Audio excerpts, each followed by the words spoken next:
depuis quelques jours, et la délégation du Burkina Faso est en séjour en République malienne. Et justement, dans le cadre de la tenue de la première réunion ministérielle des États de l'Alliance du Sahel. Et nous avons pu entreprendre des travaux entre pairs, notamment du Niger, du Burkina Faso et du Mali. Et nous avons pu élaborer des documents. Et il était de bon ton que nous puissions venir faire la substance de ces documents-là à son Excellence, Monsieur le Président de la République du Mali, et au-delà, lui transmettre les fraternelles et chaleureuses salutations de son frère, le capitaine Ibrahim Traoré, président de la transition du Burkina Faso. Et à l'occasion, nous avons aussi profité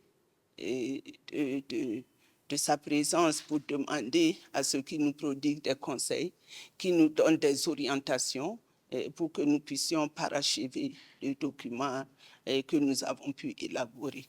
Et justement, à ce propos, des axes majeurs ont été dégagés et selon ces instructions et aussi la vision, sa propre vision et bien évidemment vision partagée par ses pairs du Burkina Faso et du Niger. Et il a été recommandé que nous puissions mettre l'accent sur ces trois axes principaux, notamment la question de la diplomatie, de la défense et du développement, ce que lui-même il a qualifié des 3D et qui sont des éléments fondamentaux devant caractériser l'Alliance des États du Sahel.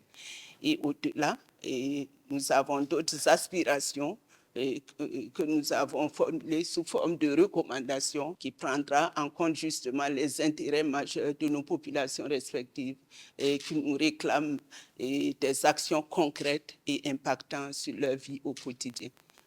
Les actions qui vont suivre la rencontre de Bamako, c'est la validation de nos recommandations, parce qu'il y a eu la réunion des experts qui a examiné l'avant-projet, qu'elle nous a soumis, auquel nous avons apporté des amendements pour arriver à un document consolidé qui est le projet que nous allons soumettre au chef d'État. Ce projet est essentiellement articulé sur l'architecture, sur l'organigramme, l'organisation de l'AES, comment elle doit être articulée. Nous avons suivi les recommandations de nos chefs d'État. Nous avons privilégié une architecture légère, innovatrice, fonctionnelle, qui nous permettra